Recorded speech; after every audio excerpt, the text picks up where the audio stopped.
La famille du Christ Faduc vous présente la voix de l'inspiration. La voix de l'inspiration.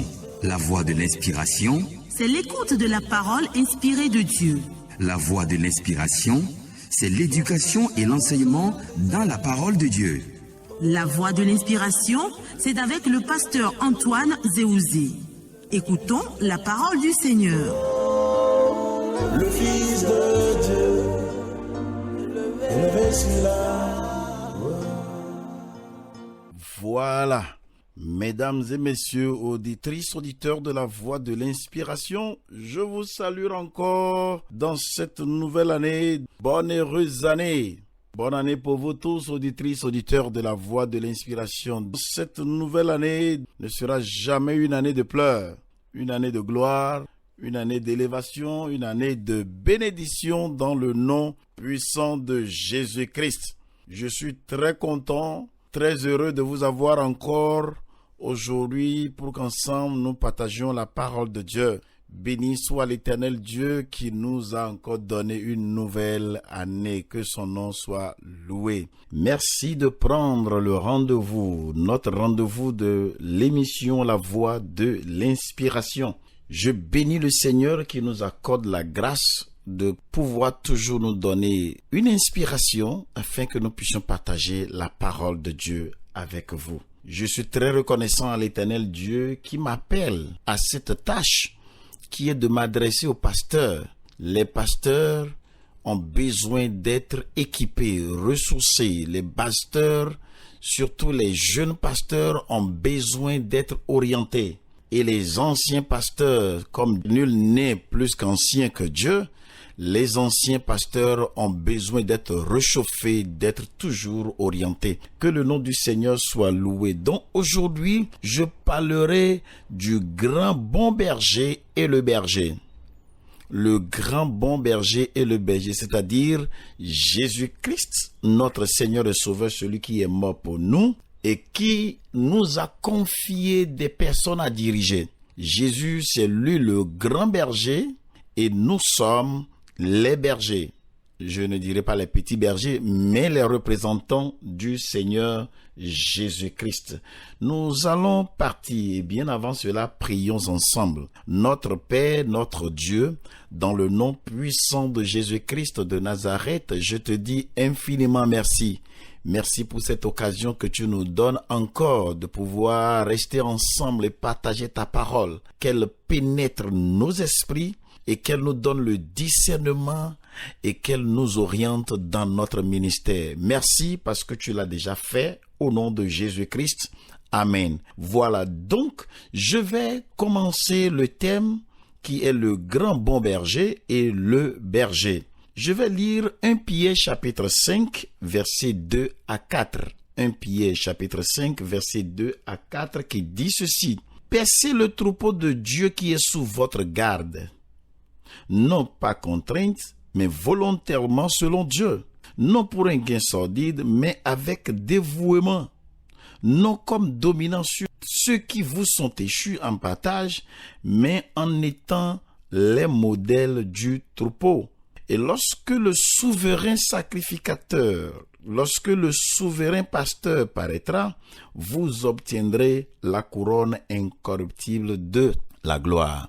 Et donc voilà, ce passage nous parle de ceux qui doivent être le troupeau de Dieu sous la garde de Dieu. Ça veut dire que le ministère pastoral ne doit normalement pas être fait selon le pasteur, selon les orientations du pasteur ou le modèle du monde. Ça doit être fait sous Dieu lui-même. En d'autres termes, sous le souverain pasteur, qui est Jésus-Christ, qui sûrement apparaîtra un jour et qui va demander compte au pasteur. Nous pouvons dire que nul ne peut fonctionner efficacement dans le ministère pastoral sans un appel distinct de la part du Seigneur. Si le Seigneur ne vous a pas véritablement appelé, je vous assure, vous ne pourrez pas continuer et bien finir ce travail. Pourquoi? C'est parce que le travail du pasteur est un lourd fardeau. C'est très lourd, c'est compliqué. Spirituellement, vous ne verrez pas vos ennemis. Les gens peuvent venir devant le temple, devant votre maison la nuit et faire tout ce qu'ils veulent faire contre vous. Les gens peuvent utiliser vos femmes, vos enfants, vos fidèles contre vous. Le diable est capable de beaucoup de choses et il est un ennemi invisible. Vous ne pouvez pas véritablement et efficacement le combattre si vous n'êtes pas sous quelqu'un qui le voit clairement et qui est plus fort que lui. Le travail du pasteur est un fardeau très lourd et par conséquent, seuls ceux qui sont appelés et qui ont une grâce pourront être efficaces dans ce travail. C'est très important. Le pasteur, c'est qui le pasteur? Il est le responsable de plusieurs personnes. Ces personnes, vous ne les connaissez pas. D'autres sont venus avec une apparence de brebis, ils veulent être des chrétiens, alors qu'en réalité, c'est pour vous détruire à jamais. Vous ne les connaissez pas. Vous êtes responsable. Vous allez aimer peut-être des ennemis que vous allez voir visiblement comme des amis, parce que ils peuvent prier plus que tout le monde, ils peuvent avoir de comportements très obéissants, ils peuvent vous apporter de grands dons, alors que ceux-là sont en train de vous guetter à vous anéantir dans 20 ans. C'est très important que le pasteur qui est responsable des personnes soit sous Jésus-Christ qui est le chef, le grand berger. C'est lui seul qui connaît le cœur de l'homme. C'est lui seul qui peut véritablement nous conduire. Je conseille que ceux-là qui manquent une certaine grâce, une certaine manifestation de la présence divine de Dieu, de faire très très attention et de ne pas se laisser détruire par l'ennemi. Alors, nous allons développer ce thème, c'est-à-dire un pasteur sous le grand pasteur, dans le psaume 23. Je vais vous lire psaume 23, les 6 versets de psaume 23. Psaume 23 dit « L'Éternel est mon berger, je ne manquerai de rien. Il me fait reposer dans de verts pâturages. Il me dirige près des eaux paisibles. Il restaure mon âme. Il me conduit dans les sentiers de la justice à cause de son nom. Quand je marche dans la vallée de l'ombre de la mort, je ne crains aucun mal, car tu es avec moi. Ta houlette et ton bâton me rassurent. Tu dresses devant moi une table en face de mes adversaires. Tu ondules ma tête et ma coupe déborde. Oui, le bonheur et la grâce m'accompagneront tous les jours de ma vie et j'habiterai dans la maison de l'Éternel jusqu'à la fin de mes jours. Alléluia, un merveilleux passage de la Bible. J'ai remarqué que beaucoup de personnes, y compris même certains pasteurs, ont pris ce psaume comme une récitation. Et dans l'esprit de récitation, ils voient ce psaume comme ce que le Seigneur va leur faire directement. Pasteur, ce n'est pas toi seulement. Et le Seigneur compte sur toi pour accomplir le psaume 23. Dans ce psaume 23, je vais aborder 8 différentes choses que le Seigneur Dieu veut utiliser le pasteur à faire pour ses brebis. C'est en fait une déclaration de promesse du grand berger pour les brebis et qui sera réalisée par le pasteur que nous sommes. Alors la première chose, c'est dans le premier verset, il dit « L'Éternel est mon berger et je ne manquerai de rien ». Dans ce premier verset, il y a le rôle que doit jouer le bon pasteur. Le rôle d'un vrai berger, c'est-à-dire un pasteur, c'est de prendre soin des brebis et pourvoir à leurs besoins. Il a dit « Je ne manquerai de rien ». Si les brebis ont besoin de l'eau, de pâturage, de repos, de la protection, de secours, de la délivrance, la guérison ou d'assistance en cas d'accouchement, le berger doit pouvoir être là et pouvoir à ce besoin sous le grand berger. Il prendra du grand berger et il assistera et il aidera, il guérira, il délivrera. C'est ce que ça veut dire. Les besoins des brebis changent selon leur saison, nous devons aussi le savoir. Lorsqu'une brebis aujourd'hui n'est pas en état pour mettre bas, ça veut dire que le besoin est autre chose. Mais demain, ça peut être autre chose. Et le berger doit savoir ça. Le vrai berger paie. Il paie le prix du bien-être des brebis. Si vous êtes véritablement un berger et votre fidèle est malade, votre fidèle est dans une situation quelconque donnée, ça doit vous donner de l'insomnie, ça doit vous gêner. Si ce n'est pas le cas, vous n'êtes pas un berger, je suis désolé de vous le dire. Parce que si vous l'êtes réellement, votre esprit aura envie de recevoir et de pouvoir donner. C'est comme cela que ça se passe facilement. Le bon berger, il peut faire de longues distances afin de trouver de la nourriture aux brebis. Oui, je dis bien longue distance. Le berger peut marcher sur des kilomètres et aller trouver là où il y a le vrai pâturage. Soit chercher, ramener. Ce qui veut dire, le berger que tu es, tu ne peux pas être entre ta maison et ton église sans te discipliner, sans faire de sacrifice dans les grandes révélations qui constituent la manne fraîche que tu dois donner à l'église que tu diriges. C'est très très important. C'est cela. Lorsque le berger est capable de faire de longues distances, de faire des sacrifices, c'est en cela qu'on peut dire qu'il est en train de jouer véritablement son rôle.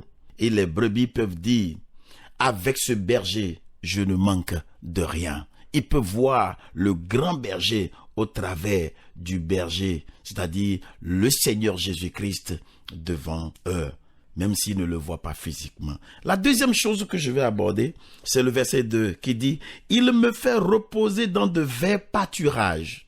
L'Éternel est mon berger, il me fait reposer dans de verts pâturages. » Le pasteur doit être un bon berger et doit amener les brebis à pouvoir se reposer dans de verts pâturages. Se reposer dans de verts pâturages. En d'autres termes, veut dire quoi? Il me fait poser dans de verts pâturages. Le vrai berger doit pouvoir faire poser. Je dis bien, le verbe reposer ici veut dire poser. Poser dans de verts pâturages. Pour que quelqu'un se pose, il y a un acte d'humilité qu'il doit poser.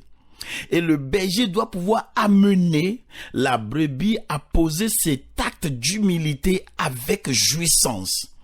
Pas par contrainte. Non, les amis, le vrai berger ne frappe pas les brebis avant qu'elles ne se posent. Lorsque vous donnez des ordres, vous n'avez pas besoin de crier ou de les frapper ou de les forcer avant qu'elles ne se soumettent.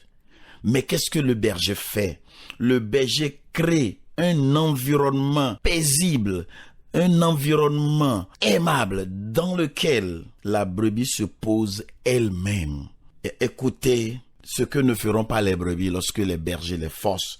4 choses que les brebis ne vont pas accepter faire. Première chose, elles ne se poseront pas si elles ont peur de leur sécurité. Lorsque la brebis a peur de sa sécurité, elle ne se posera pas. 2, elles ne se poseront pas s'il a de désaccords et des crises au sein du troupeau. Lorsqu'il y a de désaccords, des problèmes au sein du troupeau, la brebis ne se posera pas. 3, elles ne se poseront pas si elles ont faim. Lorsqu'elles ont faim, elles ne vont pas accepter facilement de le ventre affamé n'a point d'oreille. 4, elles ne se poseront pas si elles sont tourmentées. Lorsque les brebis sont tourmentées, elles ne se poseront pas. Le verset dit, il me fait poser dans de verts pâturages. Je me pose, je m'abaisse, je m'accroupis facilement, je me sens en sécurité, je commence par brouter. C'est ça le travail du berger. Le vrai berger est très proche pour remarquer les loups qui tournent et qui effraient le troupeau. Le vrai berger, il est très proche, il surveille, il garde. Et il sent automatiquement lorsqu'il y a un loup, des loups, un ravisseur qui effraie le troupeau. Et avec sa voix, il calme les brebis. Il leur dit, restez calme, je suis là, rien ne vous arrivera. Le loup, je le vois, il ne pourra pas vous atteindre. C'est ça, il me fait reposer dans de verts pâturages. Troisième chose, dans ce psaume 23, il me dirige près des eaux paisibles. Il me dirige près des eaux paisibles. Le vrai berger pourvoit de l'eau claire au troupeau. Si l'eau est polluée, la brebis ne boira pas. Si elle est souillée, la brebis ne va pas accepter. si l'eau bout aussi, si l'eau est en train de bouillonner, les brebis ne boiront pas non plus cette eau. Pourquoi? Parce que si les responsables sont en train de s'attaquer entre eux, ils ne pourront pas boire l'eau. Ça veut dire quoi? Les messages ne pourront plus les pénétrer. Ils ne pourront plus accepter les messages. Ils viennent et ils ne sont plus là avec vous, pasteur. Il est très important que nous puissions diriger les brebis près des eaux paisibles. L'eau représente la parole. La parole que nous prêchons doit être une parole de paix, une parole de sincérité, une parole d'intégrité, de fidélité. Nous ne devons pas être en train de dire quelque chose et faire autre chose. Nous ne devons pas être hypocrites. Nous ne devons pas être en train d'attaquer notre responsable, un ancien, un diacre, et en même temps dire que nous sommes en train de prêcher aux brebis. C'est zéro. La nourriture fait peur aux brebis et elles ne pourront pas manger. Quatrième chose, la parole de Dieu dit, « Il me conduit dans le sentier de la justice ». Le bon berger doit pouvoir conduire les brebis dans les sentiers de la justice. Ça veut dire quoi? Écoutez-moi, fidèle auditrice, auditeur de la voix de l'inspiration. Élever les brebis est différent de conduire les brebis. Lorsque quelqu'un élève, c'est-à-dire nourrit seulement ne veut pas dire qu'il les conduit. Le vrai berger donne de la direction du voyage. Il connaît les zones dangereuses et conduit les brebis vers les verts pâturages. Dans les lieux dangereux, le berger lui-même se met devant. Il conduit à partir de devant lorsqu'ils arrivent dans une zone dangereuse. Lorsque la zone est dangereuse, ces moments-là doivent arriver. Et le berger doit se sentir très proche et devant, donner des conseils, des orientations. Et dans les lieux sécurisés, il les conduit pas derrière. Lorsqu'il sait qu'il n'y a pas de danger devant. Donc voilà la position du berger. Par moment, il est devant, par moment, il est derrière. Qu'est-ce que ça veut dire? Par moment, toi-même, tu conduis le culte. Tu conduis la louange, tu diriges tout.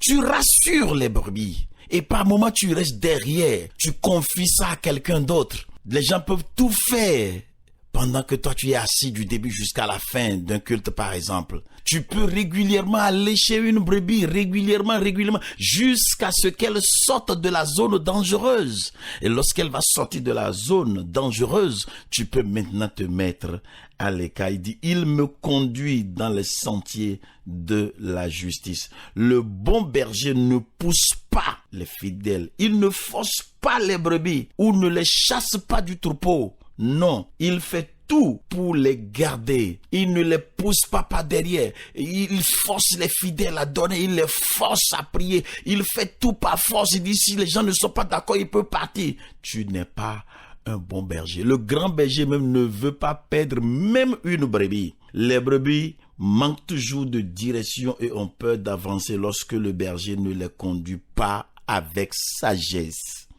avec gentillesse, avec la confiance par le devant ou par le derrière. C'est très très important, fidèle auditrice, auditeur de la voix de l'inspiration. La cinquième chose que je vais aborder, il dit la marche dans la vallée de l'ombre de la mort. Marcher dans la vallée de l'ombre de la mort.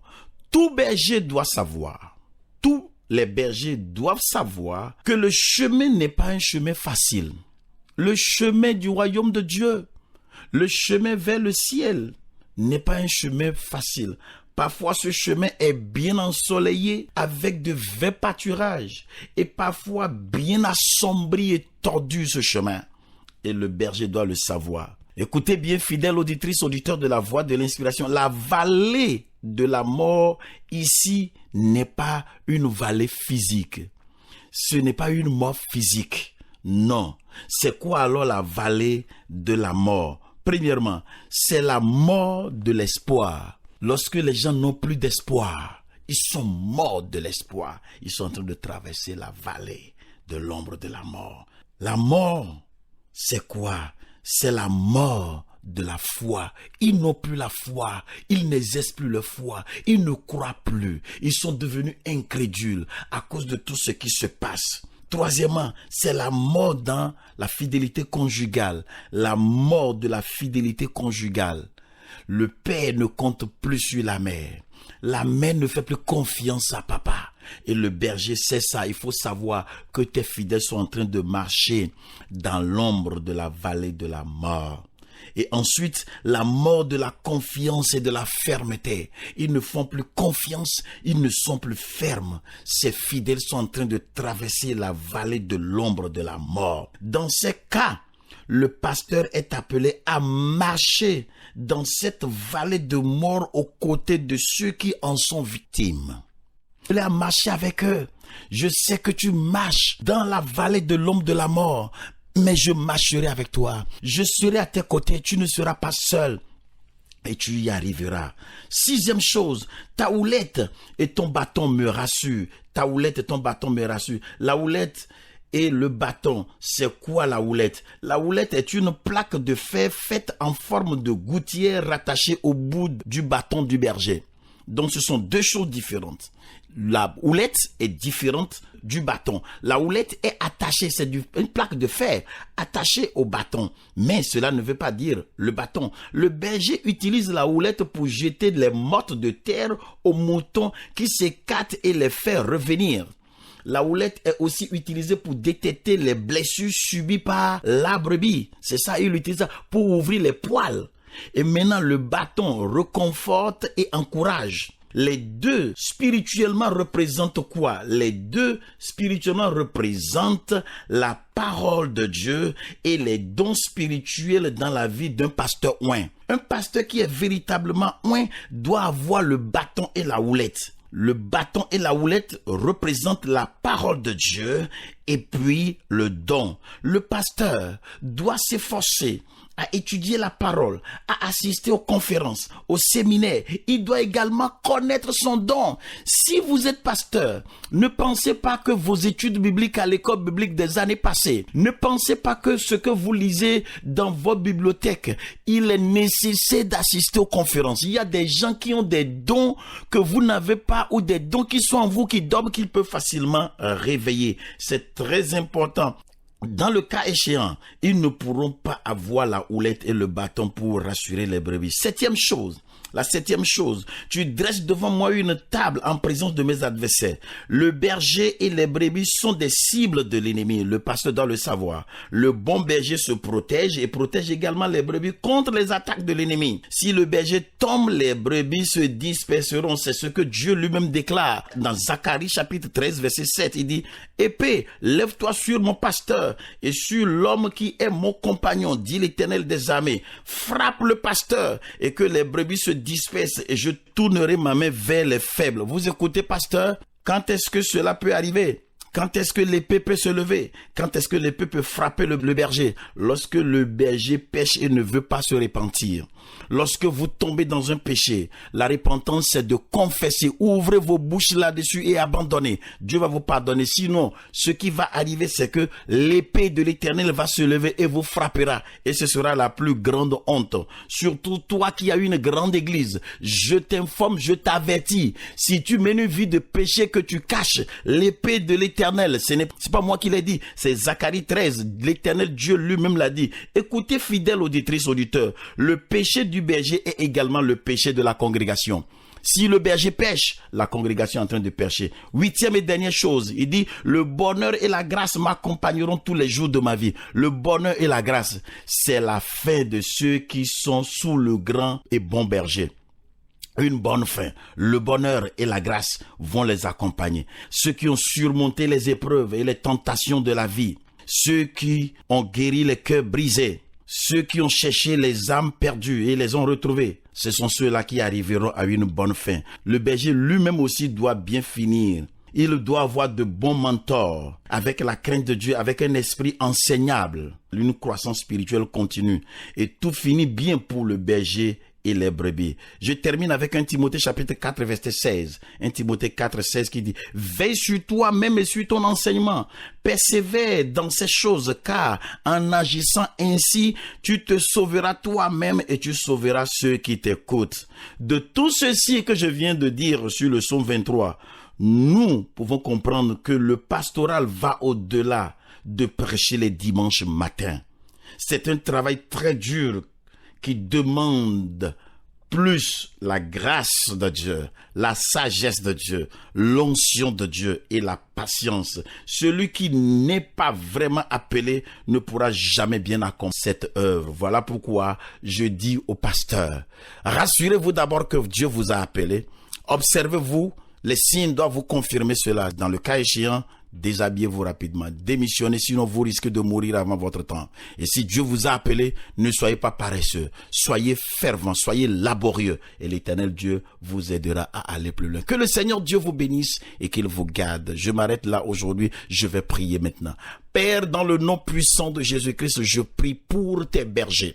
Tes bergers qui sont véritablement appelés par toi, mais qui ne sont pas sous toi. Les bergers qui ne marchent pas selon la colonne de nuée. Les bergers qui ne reçoivent pas la manne fraîche de tous les jours. Père, dans le nom de Jésus-Christ, n'importe quel piège diabolique, satanique dans lequel se trouve ton serviteur, je détruis ce piège et je le sors au nom de Jésus-Christ. Tout ce qui constitue d'entrave pour ton progrès, pour ton développement, je l'enlève devant toi dans le nom puissant de Jésus-Christ. Et je déclare sur toi que l'Éternel Dieu t'assistera. Seigneur, ceux-là qui ne sont pas appelés mais qui se sont trompés, amène-les vers toi et oriente-les vers ce pourquoi tu les as créés sur la terre. Merci Seigneur parce que tu bénis le ministère de ton serviteur, tu bénis sa famille, tu bénis sa personne, tu l'élèves, tu l'établis afin qu'il soit un berger sous toi, même le grand berger. Que ton nom soit loué, que ton nom soit béni dans le nom puissant de Jésus-Christ. Amen. Voilà, que le Seigneur Dieu vous bénisse et qu'il vous garde. À très très bientôt. Bye bye.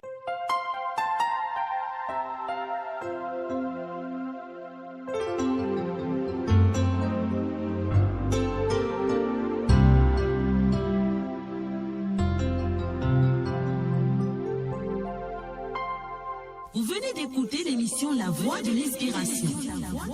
Pour tout conseil et prière, veuillez appeler les numéros suivants: 64 47 19 19 ou le 94 04 90 20.